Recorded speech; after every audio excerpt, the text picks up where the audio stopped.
when the world has got you down. And Alzheimer's sucks. It's an equal opportunity disease that chips away at everything we hold dear. And to date, there's no cure. So until there is, we continue to fight with the most powerful tool in our arsenal, love. This is Love Conquers Alls, a real and really positive podcast that takes a deep dive into everything Alzheimer's, the good, the bad, and everything in between. And now, here are your hosts, Susie Singer-Carter and me, Don Priest. Hello, everybody. I'm Susie Singer-Carter.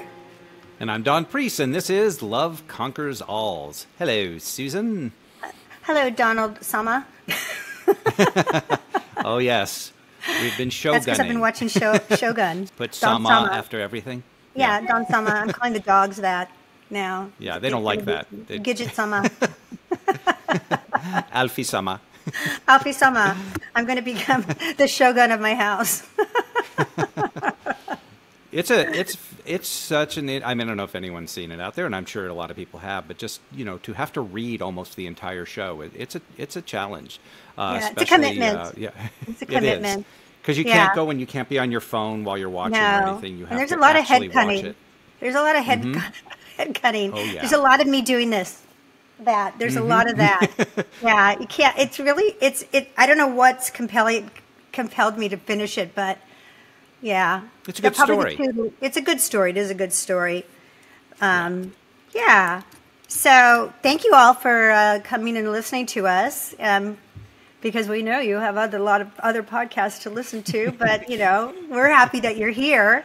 And, you know, we're happy that we continue to get amazing guests and people that are interesting and, you know, have different ways of looking at the subject matter that we talk about every week.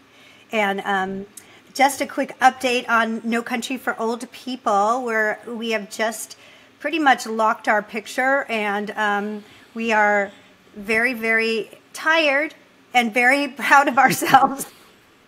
And, you know, who knew that you have to do all this legal stuff for documentaries, you know? No idea.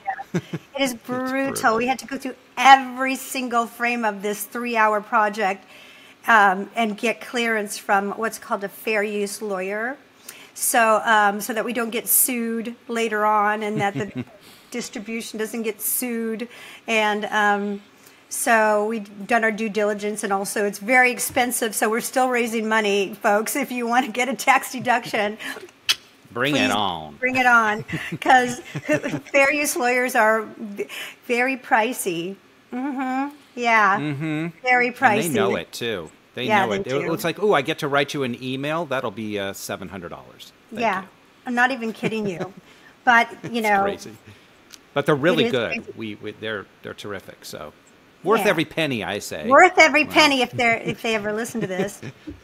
But we're hoping for a thumbs up this time because it's just getting too expensive. So, anywho, that's what we're doing right now. And we're also beginning to create what's called an impact campaign.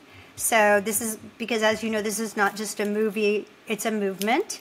And we want to create a collective conscious shift in the way we think about our third act of life and you know, the long-term care industry, which is exactly what it is, an industry, and that needs to shift very, you know, very quickly, because many people are suffering now as we speak, and we are all in this. It's not just other people's problems, it's really all of ours. So it's super important, and we still appreciate everyone's support. And if there's anybody out there that is an expert in creating, you know, a Me Too movement kind of situation, you know, political activism, we're all in. Please contact us, because we make movies. We don't know how to make movements, but we're there for you. We've got this great tool to educate the public, and it will. So help us get it out there and help us, you know, make changes that are dire. Okay, I'm off my soapbox. Let's talk about Shogun. Well done. Well played. Let's talk about our now guest. we will move on to, we have a fabulous guest A great today. guest who came to us like through a very, we weren't even searching this, and it just came to us like a gift. It's a miracle. Yeah. Tell us about Shall I tell her. you all about her? Yes. Okay, Please I do, will. Dawn. Heather Fink came to filmmaking from comedy. She has been making funny videos since she was a kid, growing up in small-town New Jersey. New Jersey. Yeah, That's like Jersey. where my mom's from. I love that. I know. You're going to like her even more now. Now she's It's a Jersey true. girl. I love it. After earning a philosophy degree from Georgetown University, she has gone on to direct over 35 comedy shorts. Heather has been featured on MTV, Dr. Phil, TV Guide magazine, and The Washington Post, just to name a few. And now her real-life story has led to a groundbreaking one-woman show, Quicksand, that chronicles her dad's paralyzing stroke and the struggles to pull herself up from sinking. As Heather says, from caregiving to death and the midlife crisis, Quicksand is a storytelling and clown exploration of the realest shit we face. And we are very excited to hear more about this heartfelt project and everything in the world of the one, the only, Heather Fink. Hello, Heather. Hi, thank you so much for having me. And P.S., I went to George Washington, not Georgetown, although that would have been nice. Oh, did I say Georgetown? Well, there are two Georges that are both in D.C. I know. And they're quite competitive, although the one is Ivy and the one is not. So, Well, the one that you went to is clearly better because look yeah. who you are. It's got 100% more Washington than Georgetown. Yeah. so Exactly. much more. You're absolutely right. Way more Washington. Yes, it's such a pleasure to be on with you. Clearly the film you're making, can you tell me the title again? No Country for Old People. No Country for Old People. I mean, that's beautiful. And the show that I'm making too does have a long-term purpose, not just, making a lot of different parties feel less invisible, from making caregiving less invisible to making elder care less invisible to having female breadwinners be less invisible. All these different things I want to give visibility to. And so I'm quite passionate about what you're saying, and I'd love for this to lead to the ability to change caregiving in the world. Let's do it. Yeah, so Let's I care do about it. I swear, Yeah. it really comes from storytelling, and it really comes, I feel like the power that we have as filmmakers and writers and directors, that we can, fashion a story to touch hearts and that will resonate, right? So and I keep telling people that, this problem in long-term care has been around for decades, for 5 decades to be exact.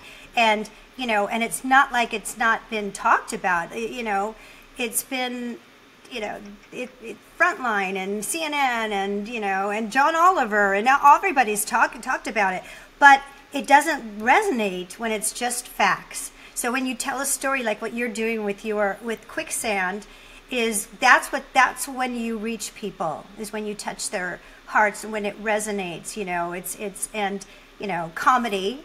Can I just preface before we get into it, because I can't wait to hear all about it, is that this, just wanted to clarify that yes, your dad had a stroke and it wasn't Alzheimer's, but in the long-term care world, there is so much ableism, and the ableism is directed at people with dementia, people with Parkinson's, and people who have had strokes.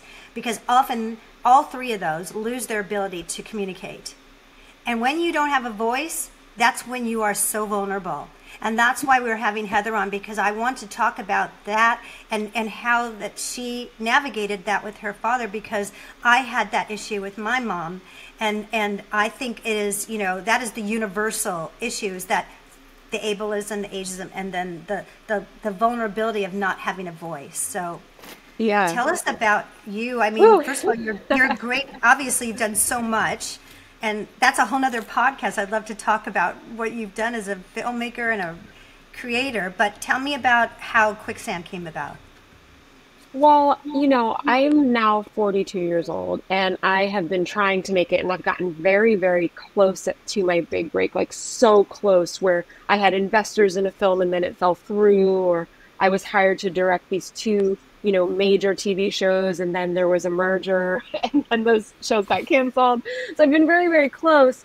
And I've written maybe 6 different feature scripts. I've made one that didn't really have, like, that wasn't my big break either. And so I've been struggling to tell my story for so long. And I wrote a feature film based on the things that my family went through. I always, even though I specialize in comedy because that's my favorite instinct, or that's my strongest instinct, my own comedy instinct. But I always want to make things that give like a spoonful of sugar with the medicine. So I always want to deliver a message or something that I care about in every single story I tell. So that's there for everything. But I've struggled for so long to try to figure out how to tell the story of what my family went through. And my first feature script I wrote about it, I think, is the worst script I ever wrote because it lacked objectivity. And so I wrote that in 2019, and I've been trying to figure out how to tell it. So I started developing it for television. And then I know that these things take forever to get made, if at all. And I just said, my dad passed in June, so it'll be about a year. And I was like, I just need to get this out. And so that's why I started doing a solo show. And one big part of the show that speaks to what you mentioned about not being able to speak, and it's something that's depicted in the show that I try to figure out through the television version and the stage version, which is that one of the deepest struggles I've had in my dad's life after the stroke and during his death was that he couldn't talk and there would be no last words, and I've been seeking those I can connect to and identify with on this. And I was like listening to Anderson Cooper's Grief podcast, which is fantastic and I recommend. And I'd been participating in death cafes, which if you don't know about them, I also really recommend. But I could connect. It was very rare that anyone could speak to that feeling, that desire, that feeling of being like robbed of last words and all of that. Because it happened in 2010, so he was for 13 years like that. And yeah, I'll stop if I'll keep going if you want, but I thought maybe you were going to say something. Oh no, go on, carry on. Okay, I'll keep going. Okay, so it's called Quicksand because organically I felt during this time that I kept sinking and I kept trying to do something to pull myself up from it. But life and the situation and constant emergencies kept sort of pulling me down. And it's my desire to try to climb back out of that. And I thought for the television version, that there could be this surrealist space where, for example, my character could communicate with some version of her dad and have conversations with her dad. Maybe it's like a puppet or a claymation version or something like that. And so that is actually part of the show. I have made a puppet version of my father. And I do kind of play with that. There's some surreal stuff. Like there's a storytelling sandwich in the show. And in the middle, I do some interesting theatrical themes with caregiving and my dad and my puppet dad. So that happens. But for the TV version, I just want there to be some sort of surrealist space to work through the emotional part of the story and make it something like the whole thing with film and art, right, is you want to create an emotional response. You want to get to people who maybe have gone through this or even haven't, to try to help them understand what it feels like. So that's kind of how I'm using like this quicksand surrealist space. And for the TV version, I liken it a bit to Ally McBeal, how she would like visualize all these like dancing baby and things. So it's not exactly a dream space, but it's more the character can interact with things about how they're feeling inside. So yeah, that's what I'm up to. Oh, it's great. It's it's a great device to work through a really hard situation, right? So I think that's really powerful because it is hard because when you're thrown into a situation like that, like my mom was communicating and then due to what happened in 2022, she ran to the hospital, got intubated, and then, anybody, even if you don't have Alzheimer's, your ability to speak after being intubated is impaired. You need, therapy to get back to it. So my mom began to lose her ability to speak, and I wasn't prepared for that either. But we were so close that I had such a nonverbal communication with her. I spent every time I was there, I would do the dog and pony show, the Susie, I'm your daughter, dog and pony show, to keep, to get in, to open the doors.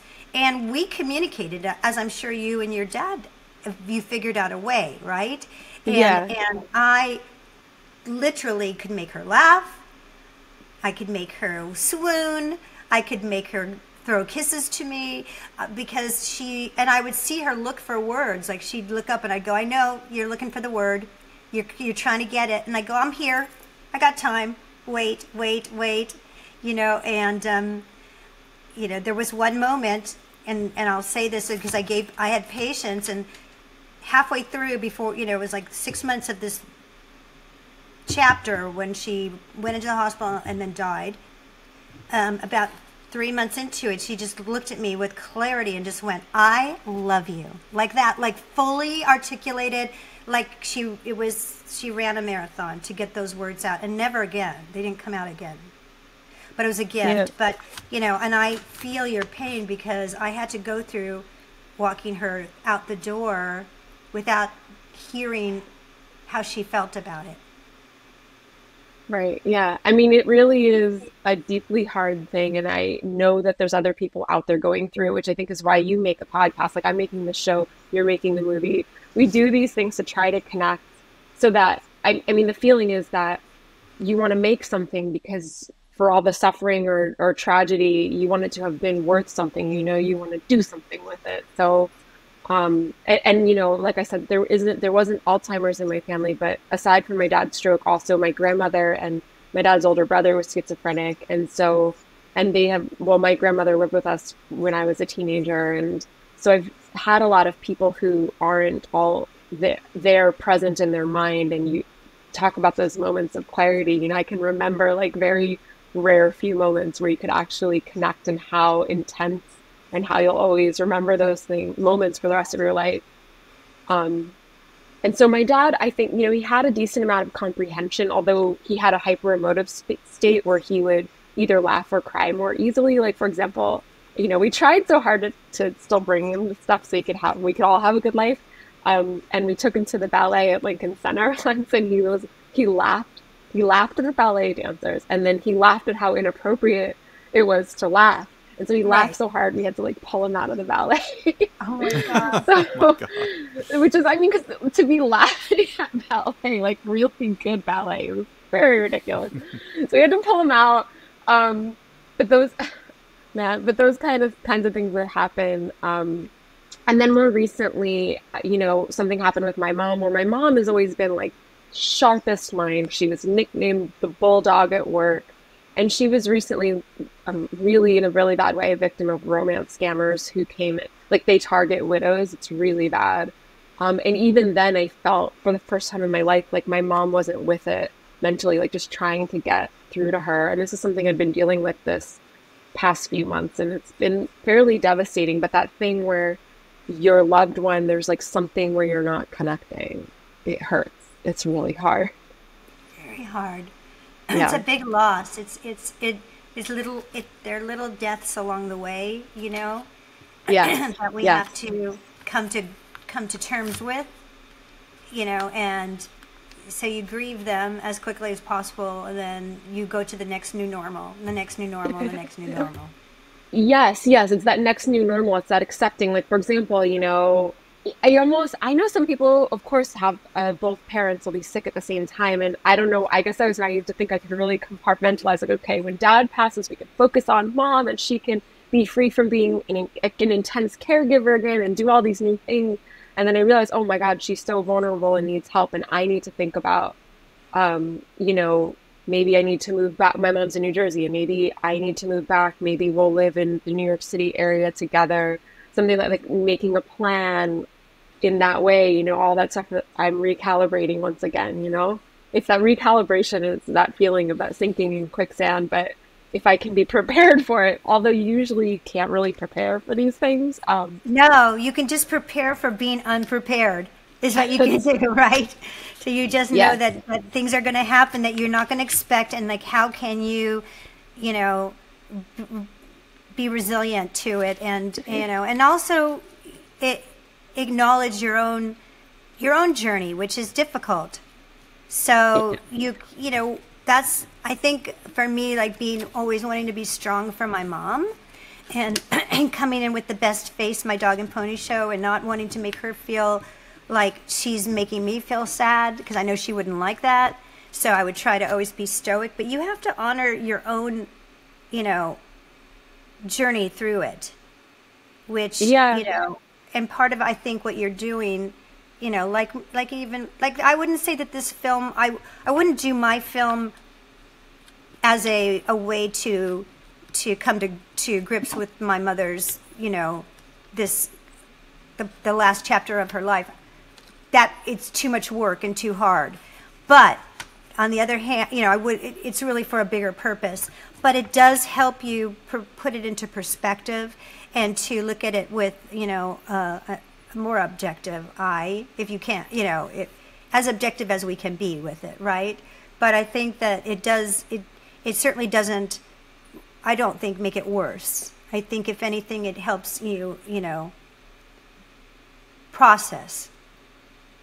Absolutely. And every step of writing this show has been harder than anything I've ever done before, because even if I've written things that were inspired by my life or reality, it was never about my life. And so you have this like pressure to honor, you have the same thing, like to honor this huge subject you care so much about, and your actual family member, that's a lot of pressure. You're like, oh my God, how do I even put something like this into words? How do I take the stories I've told over and over again about my life to other people in conversation and actually serve it up?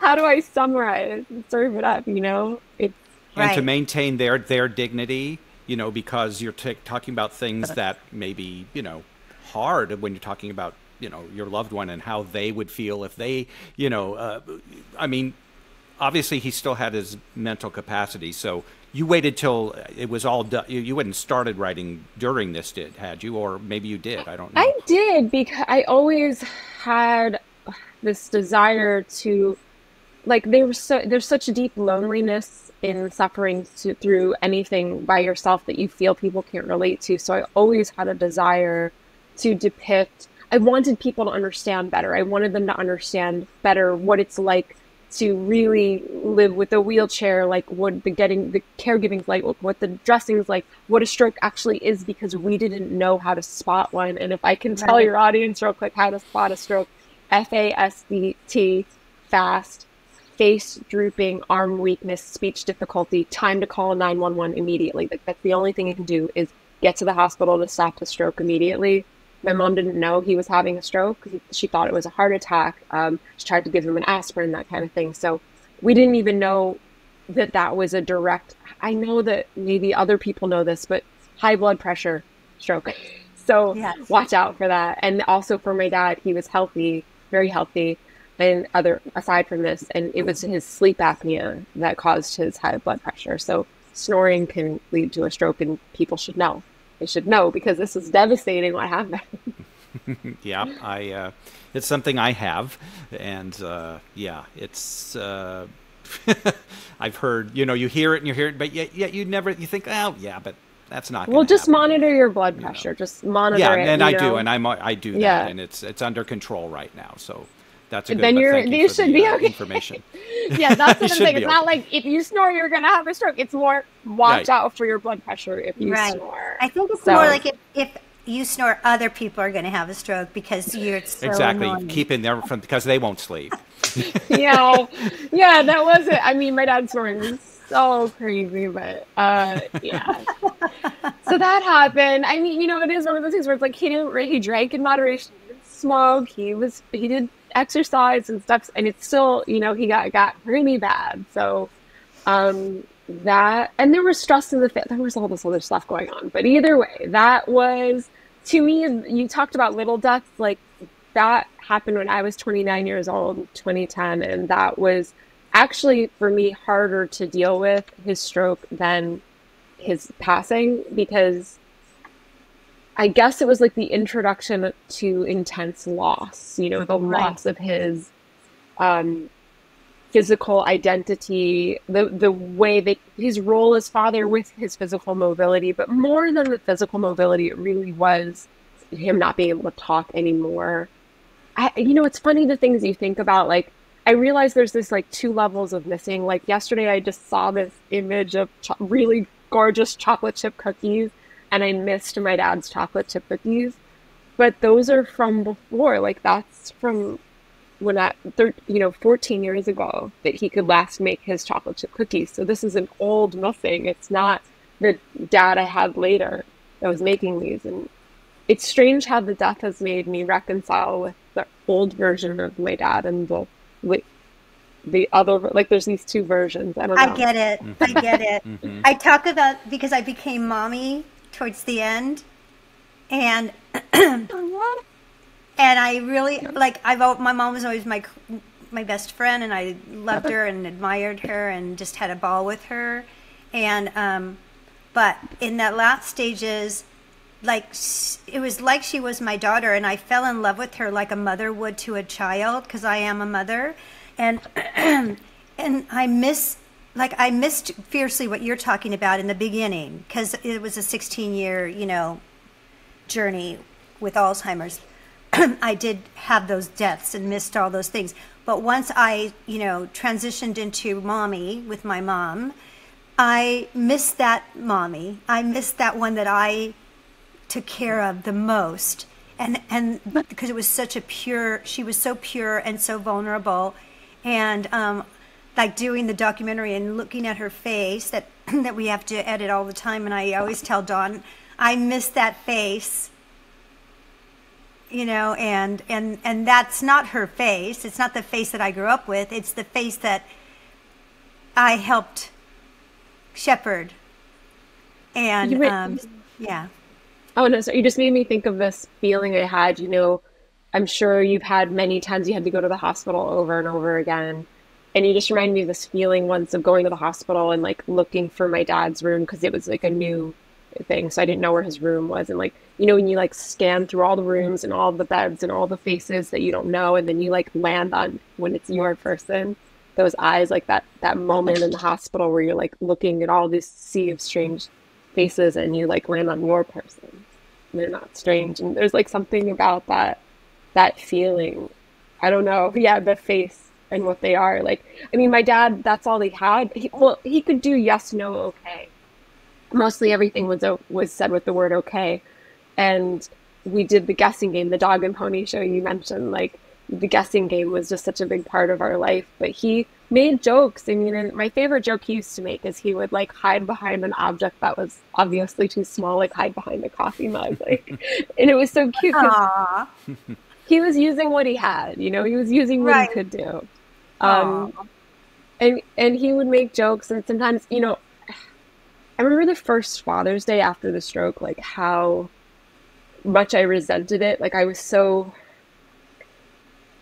like upset because it was too much, like the instant movement from my big strong dad to this like someone who was cute or infantile, like this idea of like old person is cute. Yes. It was something that was so like, I wasn't ready for it. I didn't like it. I didn't like people talking to my dad or looking at my dad or thinking about our parents like cute people as like a dismissive kind of thing. That, I mean, it bugs me about older people in general, how people act like they're just these adorable or fragile or feeble things, and it's like, you don't know how badass this person might have been. Like, you don't know what like this person could have been an actual gangster. Like, you have no idea. I think about that all the time. My mom was an amazing singer, and I had all of her tracks. So she had a deal at Capitol Records. So I had all these songs from the 60s that she did and what she recorded there, and I would play them because people would just do that, like dehumanize her, and she became just a gray lump, right? And so I would play the music every time I was there, and people would walk by and go, "Who is that singing?" I go, "That's her, the lady in bed. That one, that amazing woman." Because people forget, and and just to backtrack on how I felt about my mom towards the end as my child. infantilizing her. It was more about knowing the stage that she was at and giving her grace to be at that stage, and it's okay, and that I was there for her, and that I wanted to give her dignity, but I had to respect the stage that she was at physically, cognitively, and spiritually, right? So, and that is a hard thing to do, because we don't want to, my mom was fierce and was independent and, just a force of nature. And so to see her, I still saw that in her. No one else would have, but I saw it. But I also had to allow her the respect to let her be where she was. And even though I missed that other mom fiercely. Yeah, right? absolutely. So it's very complicated. I completely understand that feeling. Like, interestingly, I guess maybe because it was my dad that had the stroke, I felt this immediate thing in my family where I had to buck up and be the dad. Like, I just tried to take care of stuff, and show up in that way. I mean, even in like very literal ways, like my dad loved to garden, did the gardening. And when my dad was in the acute rehab center after the stroke, I went home and my dad had this huge garden in New Jersey, and I like went up to it and I'm like, all right, I'm going to take care of this thing. I had no idea. I just like looked at it and I was like, okay, I have no idea. I don't know what any of those things are popping up out of the ground. Like, I'm going to try to fix something else. But I do think that my mom and my sister have sort of said as much that about the role that I have taken, where you parentify, I guess is another term I've heard, where I'm kind of like, okay, how can I step in right now? How can I take care of business and sort things out? And that part of it I can handle, where I'm like, okay, what can I do to help the situation? I can handle that. The harder part is more recently with my mom being romance scammed, and us not being able to get through to her, which we have finally gotten through to her, which is great. But just the thought of, I didn't like signing power of attorney for my dad, but we needed to. I didn't like when we had to do that then, just mentally thinking like the paper acknowledgement of a diminished capacity. But then we explored that for my mom, and that was, to me, like, that's a bridge too far. Like, yeah, I do, like, she's definitely like with it on so many levels. She's not a little old lady. Like, I just hate that. She's vulnerable. She's not her full self that she was, but she is with it in so many ways. And she just needs to grieve not just the loss of my dad, but she really, this happened when she was 60 years old, and she was working in New York City as this like very active businesswoman and loved her life. She loved working and being a part of New York City and all that goes with it. And to grieve that sudden loss, becoming a full-time caregiver. And so she needs to reconcile and work through all that stuff. And I really think she has hope to get herself back. She doesn't have an actual condition other than being like a truck ran over her heart. Yeah, that's really, of course. It's a real thing. I mean, that is. I mean, there's nothing more devastating. I mean, this is a whole life is like shifted in a flash. 1 second. It's like I lost my dad when I was 16, and he died in a plane crash. And it was like, I say, like I've had experiences of both. So I had my mom who took 16 years to exit, and my father who was ripped out of life. That's how it feels like. He was at the top of his career in the music industry and flying a plane back from Mexico City, and it crashed and he died. Just like that. And so there's all different kinds of, losses and for your mom, like the lifestyle is so, it's huge. I mean, that is a death. So all those deaths that happen, right? So your lifestyle, your perception of yourself and how you fit into this world as a wife. So now she's not a wife anymore. All of those things, and then now she's 13 years older, right? And I know, like, I'm hitting a stage where I'm going, wow. So Lincoln, you're 90, and it's like, whoa. So 13 years is a long time, and now your mom needs to reconcile that. And how does she, she's not going to get those 13 years back. So how does she make the best of what is coming? Right. Knowing that is not either, we all are by the grace of God. So I get it what your mom is going through. It's a tremendous amount of loss and responsibility to herself to figure out how to get back on track if possible. I think it is possible. We just got her knees replaced because her knees were worn out by caregiving, and then I messed up my knees, then helping her. But I mean, it was a combination of that, and my knees were already worn from working on set because it's physically brutal. But there's like this cycle of, I just am so thankful though that my mom survived this, because my mom's mother died caregiving for my opa. So we were we had an intervention with her months before my dad passed. Like all of my mom's from Holland, and it was like all her brothers and sisters. And we sat down with her, like, you can't keep going like this. Like, you're gonna burn out. We don't want you to go like you're like Ola. And it was a kind of thing where I wanted my dad to pass, and I wanted him to pass peacefully, because this was just, to me, what my mom was trapped in and what my dad was trapped in was devastating. Mm-hmm. However, it was interesting that despite how difficult life was, my dad was really fighting to not go. Like, he was really, in his death, the time of his death, you could see him really trying to stay with us, which was a beautiful thing. So I was very in awe of the death process. But yeah, it was amazing. Well, then you should feel, then that's because of you and your mom. He had something to live for still. Despite everything, he still had something to live for, because you were giving him that life. You were providing him that love and something to hold on to. So I do have a question, because Susie will tell you that when her mom was, first diagnosed, she thought she was going to fix it. She thought she was going to, just by sheer will, she was going to fix this. We're going to conquer this. Was there ever that feeling? Because, I mean, with yours, it's with Alzheimer's, it's a progressive thing. This was like, bam, now. And the doctors, I'm sure, gave you what the prognosis was. Did you ever feel that, no, I'm going to fix this thing?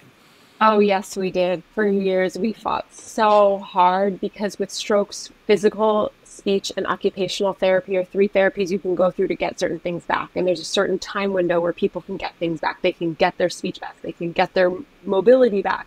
They can get their motor skills back. But with my dad's case, my God, did we fight for it. The things that we did. We tried every kind of therapy. Everyone suggests all these things, and you buy things, and it's expensive, and you try so hard. My mom even tried to let my dad drive again. She put him in the car in an empty parking lot. And she had her hand on the emergency. I mean, we did, all of us, like my mom especially, of course, did not give up fighting. Like, we tried to take him places where it was obviously insane to have a very, like, partially, but very, like, a lot of him paralyzed man on an like, airplanes are not very accessible. They just really aren't. And we carted his butt. We took him to France, to Holland, cruise. We tried all this stuff, and all of it every time was devastating, because everything that says it's handicap accessible, most of the time, 75% of the time, it really isn't. Like, oh, you didn't think these steps here, like, were going to be a problem for the wheelchair? Like, how is it, like, there's not bars in this bathroom, like, stuff that seems really basic, or even just, yay, let's try a beach wheelchair. Well, my dad, his digestive system was also partially paralyzed, so he was huge, and he was already 6'1". So you've ever tried, like, pushing a freaking beach wheelchair over the dunes of the Jersey Shore? Oh my God. Like, just so difficult. All these things that seem so nice. I mean, it was just such a struggle to enjoy things still. But we fought, we tried, and yes, we tried very hard to get things back. Like, well, this is one other little thing that I always think about, was in the parking lot at it was the Kessler Rehab Center in Chester, New Jersey. It was like fresh after the stroke, and I said to the nurse something, my dad and we'd always, like, I move a lot in New York City, and we'd always build furniture, like build IKEA together. do you think he'll ever be able to do that again? And she gave me this look in my eyes like, oh no, never. But she was like, yeah, sure. You never know. It was the no in her eyes, and it was, I probably knew the answer, but I had something about letting go of that because we bonded so much doing that I had to let go of it. I had to just ask her. Yeah. Aww. Yeah, no, I get it. It happens with every, like, you know, I remember the first person that really laid out the truth to me about Alzheimer's was Lisa Gibbons. And Lisa was like, she was a friend of a friend. So this was like 16 years ago. And we went to lunch and she said, I know it doesn't seem like it's going to progress, but it's going to progress. And I know that, you know, you're not going to know it and you're going to turn around and you've lost a whole nother part of her. So, and she was the one that encouraged me to take photos and videos so I don't forget. And, you know, and I remember sitting at lunch thinking, yeah, that's your mom. That's not going to be my mom. My mom's not. It's not going to happen to my mom. Like I just thought it was everyone else's mom or dad. You know, it wasn't going to happen to my mom because it's different. But, you know, then we quickly realized that we are not, you know, Superman and Superwoman, and we're gonna have to put on our cape in a different way, and you know, and deal with what we've got. So, wow, you're very raw right now. I feel it. Yeah, and there's a couple of things you said that, well, the superhero thing, I always say that I think caregivers are the real superheroes of the world. You know, what they put on their backs and their shoulders. And there was something else you said about the recording. There's an actual line in my show about, you know, how what I went through with my dad made me realize I have to record things so I don't lose them. Because I really didn't have, I mean, it was 2010, so like smartphones didn't come till a couple of years after that. So I really didn't have a recording of his voice or talking. Ugh, makes me so mad. Ugh, I know. Well, my dad too, because, you know, my dad died so long ago, and I was like, God.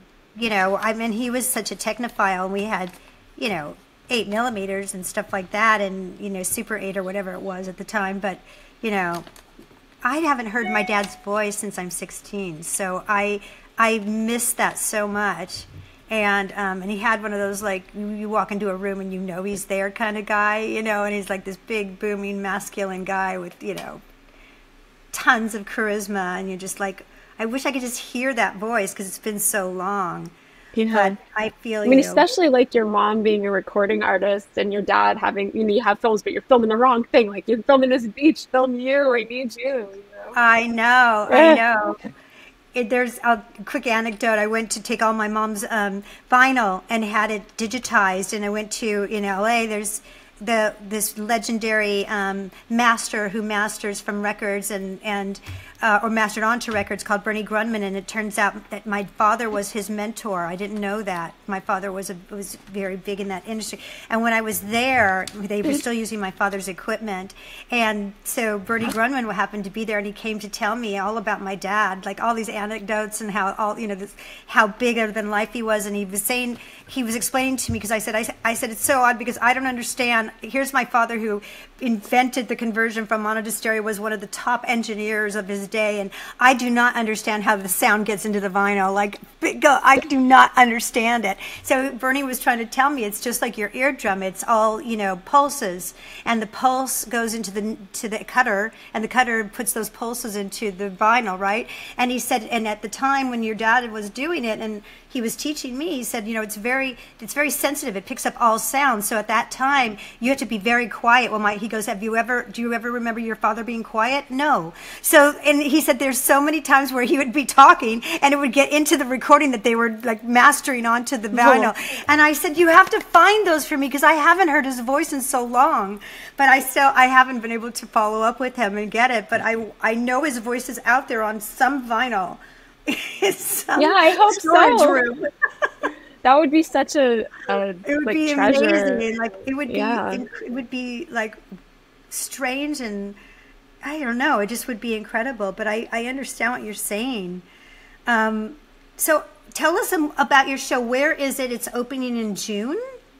Yes, it's in June at the Hollywood Fringe Festival. So there's 5 shows this June at the Hudson Theaters, which is there. It's on Santa Monica Boulevard, and it's also I booked an accessible theater. That was important to me.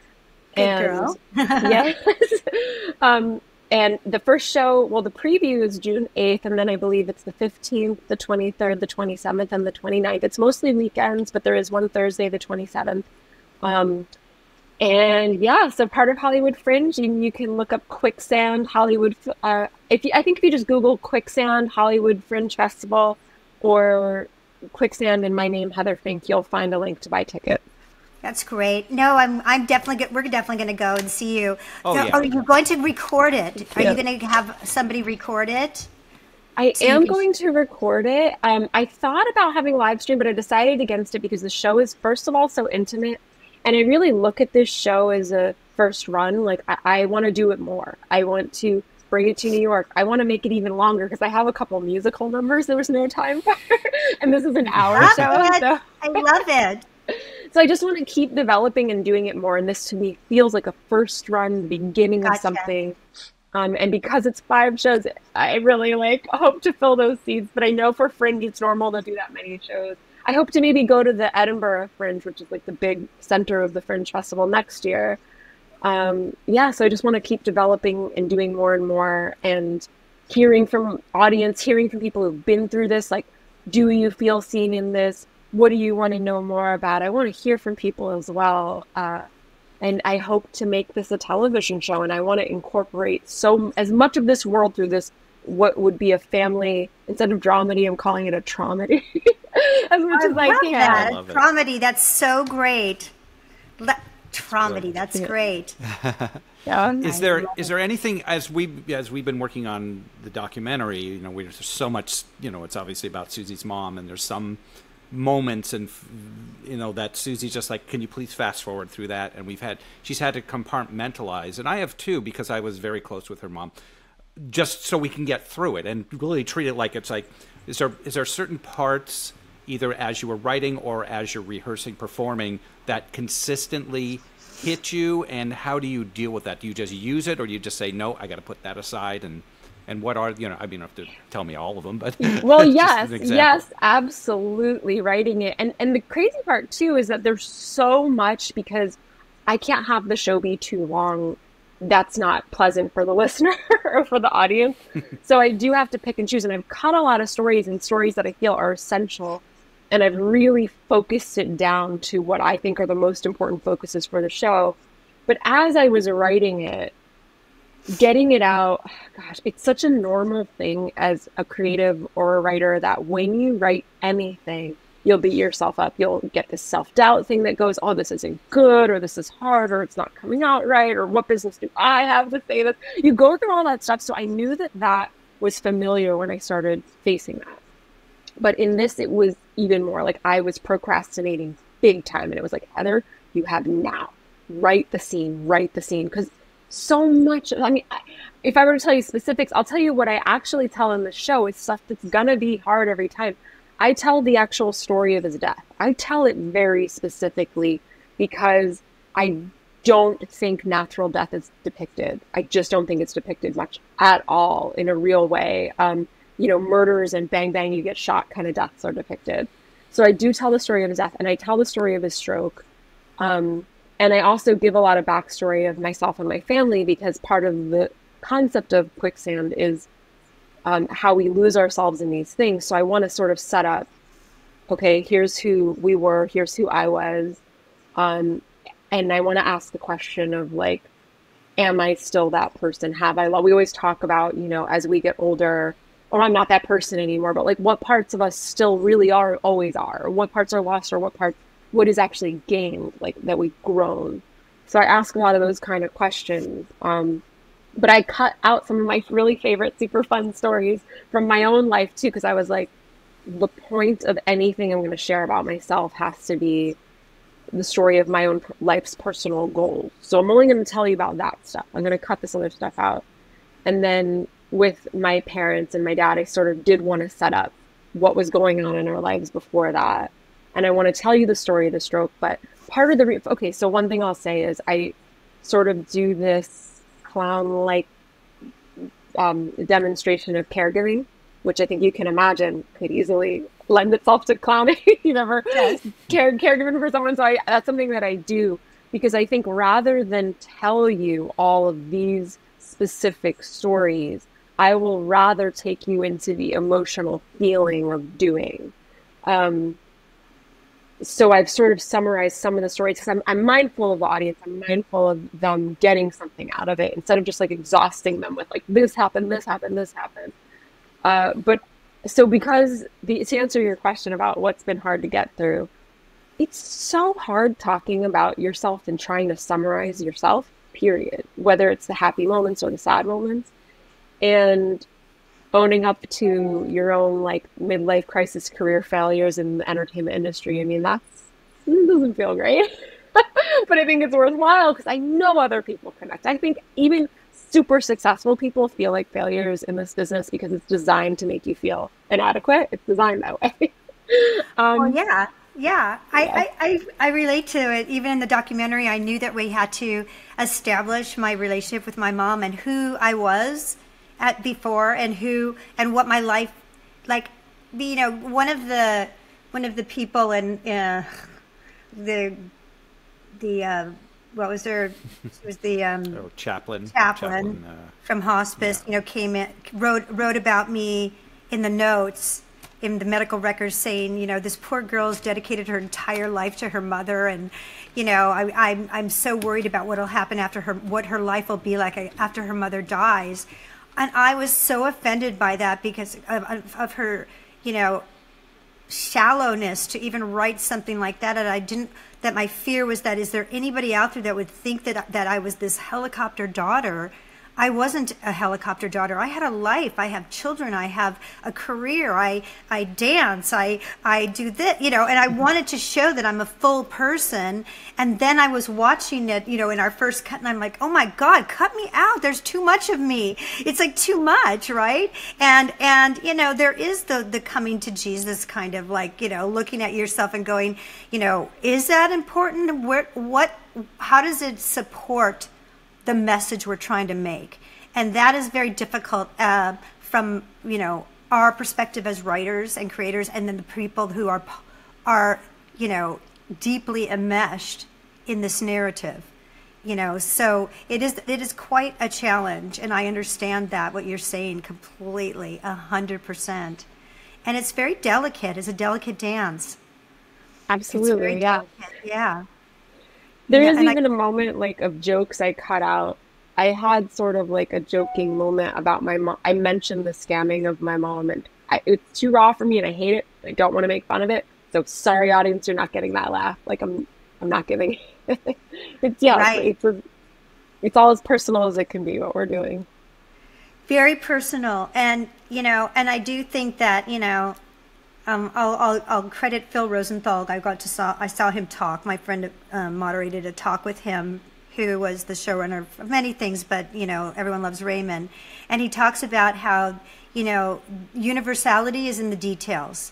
And so, you know, I always remembered that because when I was doing My Mom and the Girl, which was my film about my mom with Alzheimer's, I kept that in mind. It was very much in my forefront, thinking that, you know, oh, is anyone going to relate to this? This is our story. It's so nuanced to our relationship, to our life. And then I remember him saying that you know, that the universality is in the details, and that's how you reach people. So you have to have, and he's right.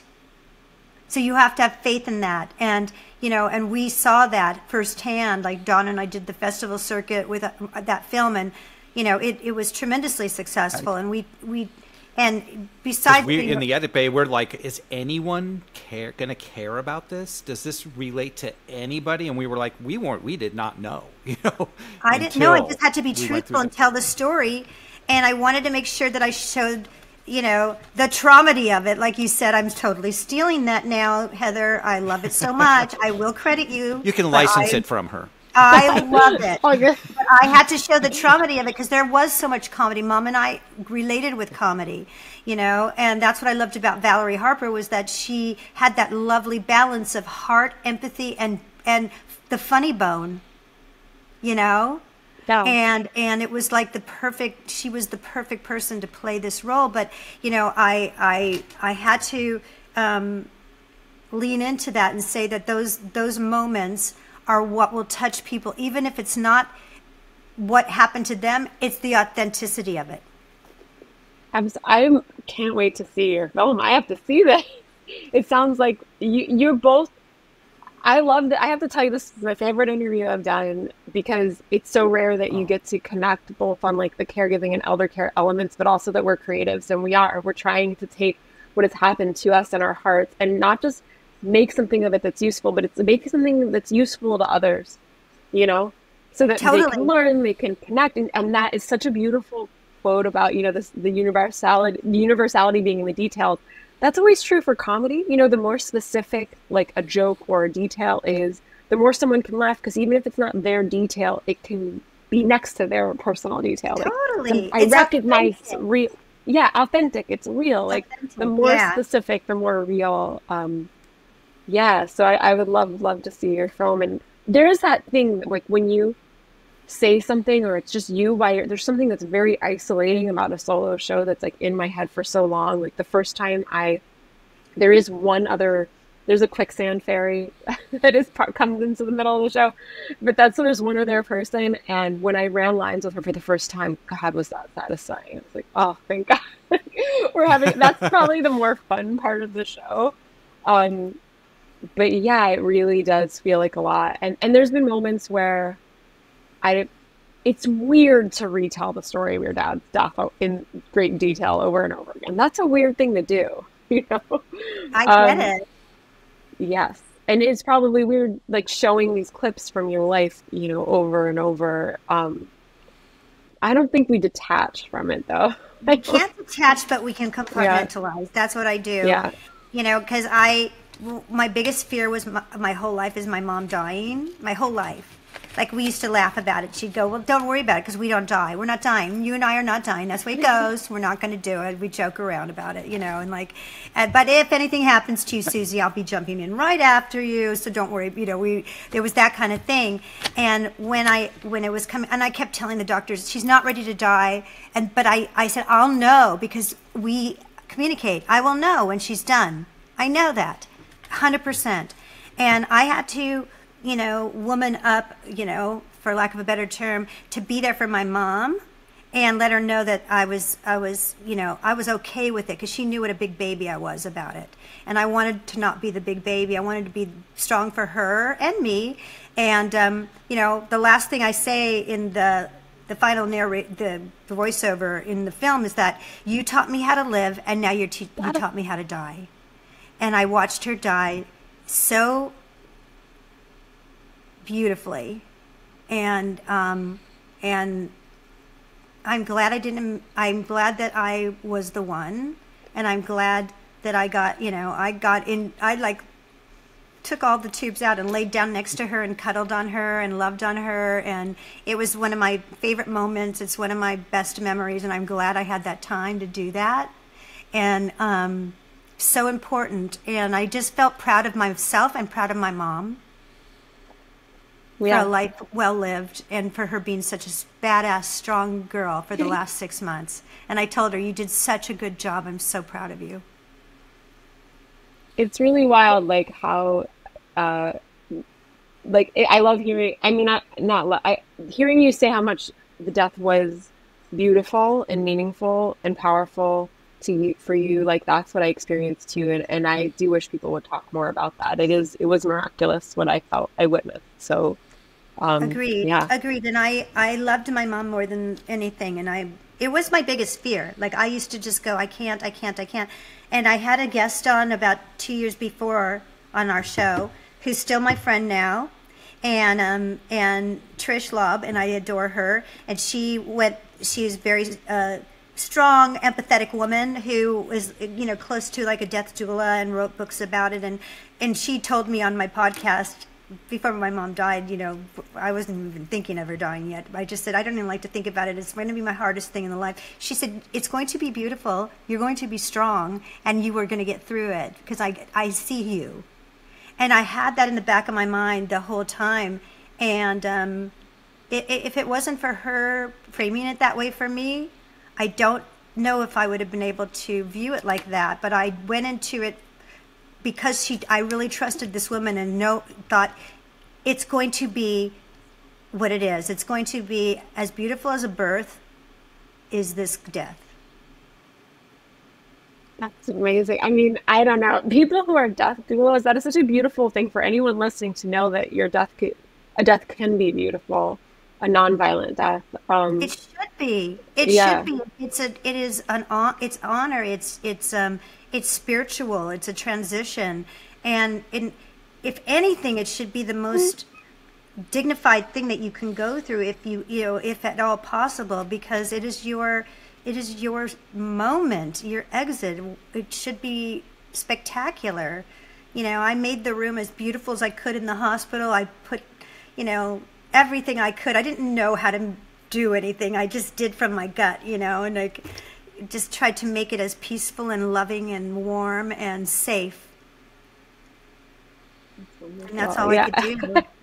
So now let's go cry, because now I'm feeling very emotional. I got a little teary-eyed in there. I'm very emotional now. I loved having you on. This was so great. I can't wait to see your show. And I'm wishing you so much success with it. I know you're going to have great success because it's coming from a really good place. It's coming from love. That's what our show's about. Right. It really is.